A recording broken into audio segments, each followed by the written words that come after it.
afternoon, whatever the case may be. And if you're watching this video, there's a good chance that you have found me because you are interested in learning how to play in the style of Jerry Garcia. And I am happy to help with that, regardless of whether you're a beginner, intermediate, advanced, or another professional musician. One of the beautiful things about Jerry's music that he wrote was he was not afraid to start from a very simple place. So if you're a beginner, there's a lot of great tunes, like, for example, Friend of the Devil, where you have just this very basic idea based off of the G major scale that he then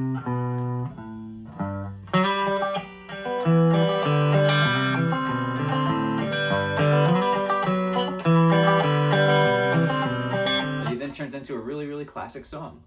Beyond that, we would learn effective ways to change between chords. For example, when you play Friend of the Devil, why would you play the G chord like this and then transition over to the C with this fingering when you can just play the G chord with this fingering and move over to C like this? So again, learning basic foundational concepts behind the instrument like that, and learning the notes on the neck, how to count up one string at a time, B, C, D, E, F, G, A, B, C, D, E, F, G, A, B, etc., etc. These are all really, really important things to understand if you're going to learn how to play like Jerry, because Jerry was a very learned musician. He knew exactly what he was doing. He knew exactly what he was playing.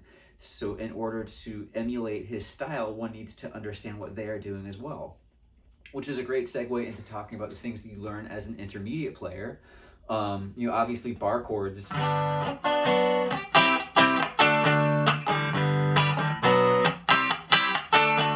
chords would be the next step. I prefer to do my bar chords off the root, on the 5th string with this fingering. Jerry used this fingering. 6 of one, half a dozen the other.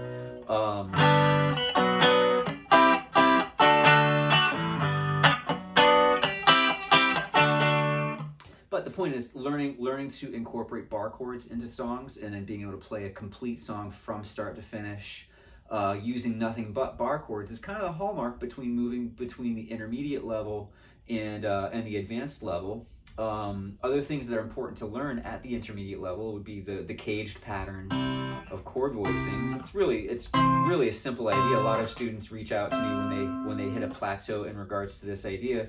Basically, these cowboy chords, C, A, G, E, and D, can all be converted into bar chords. So what I'm doing here is just working my way up the neck, playing various versions of C chords. C using the A shape, C using the G shape, C using the E shape, C using the D shape, and then back to C with the C shape. And you'll see stuff like that in tunes like in Franklin's Tower.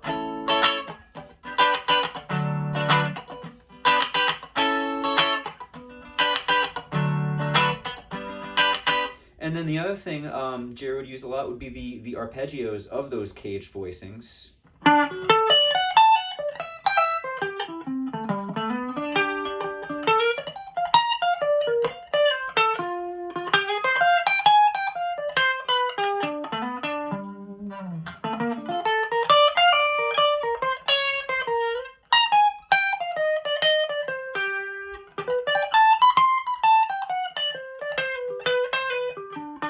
Solo over songs, the chord progressions, that was Crazy Fingers. And then what I was doing at the beginning of the video was just approaching that same idea on on Deal.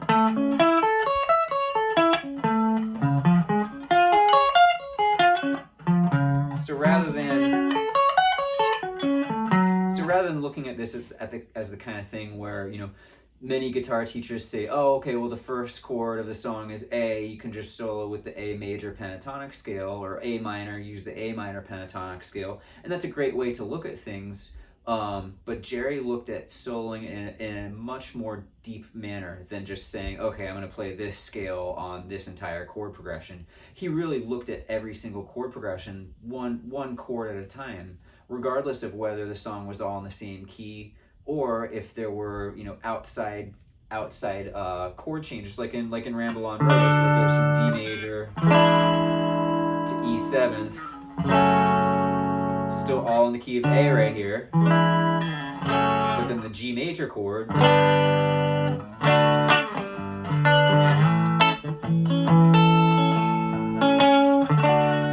So how does one navigate those chord changes if you're trying to play one scale and the chords go outside of that scale?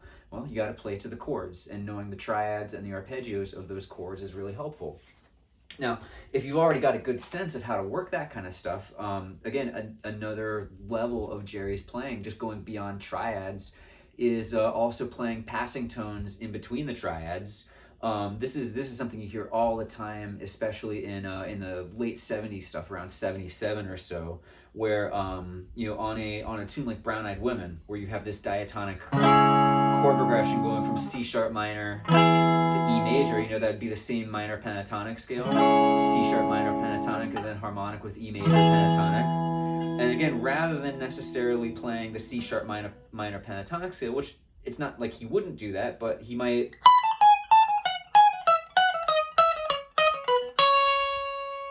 in between the notes of the chords, there's the fifth of the C sharp minor.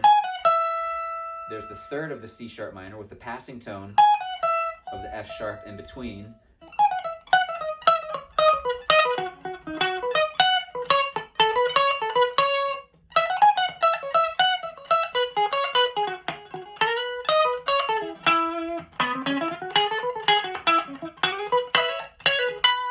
And then beyond that, you know, another thing we heard a lot of in '77 was Jerry's exploration of exotic scales.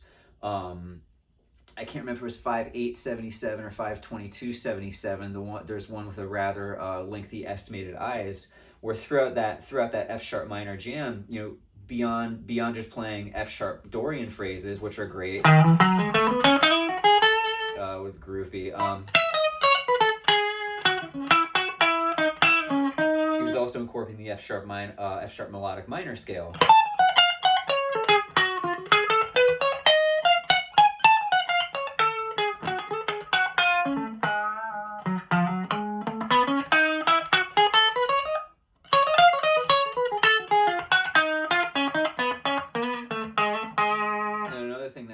'70s that transitioned into the space jams of the '80s. It's often notated as either Spanish jam or spinach jam in the ones in the '70s, where he was using the harmonic minor scale, frequently referred to as that Spanish scale, dude.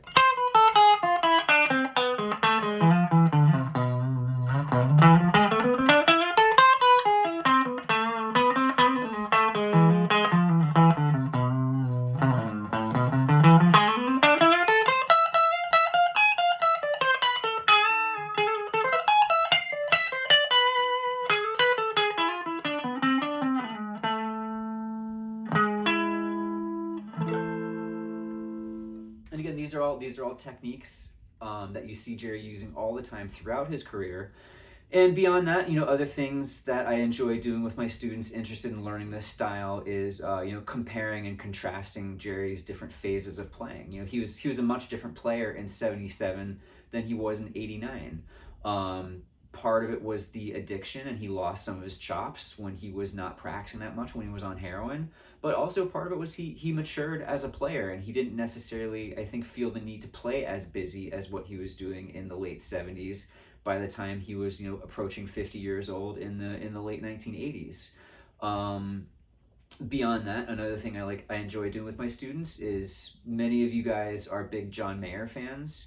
And I do have some transcriptions of John Mayer playing Dead songs as well. And it's also fun to kind of sit and compare John Mayer's approach to playing on Dead tunes versus Jerry's approach. And the short version is, you know, as far as note choice and rhythmic phrasing, a lot of it is the same. A lot of it is the same stuff. Say what you will about John Mayer's playing, he is also a learned musician like Jerry was. You know, the biggest differences being, I think our tone. John's got a much different tone from Jerry, and then also the tempos. Dead and Company just plays at a lot slower pace than what the Dead were doing, definitely in the '70s, but also in the '80s as well. So all in all, I hope you found this video entertaining and informative. And if there's anything I can do for you guys, if you have any questions, please don't hesitate to reach out at bushwickguitarlessons.com. And again, my name is Adam. Thanks so much, guys.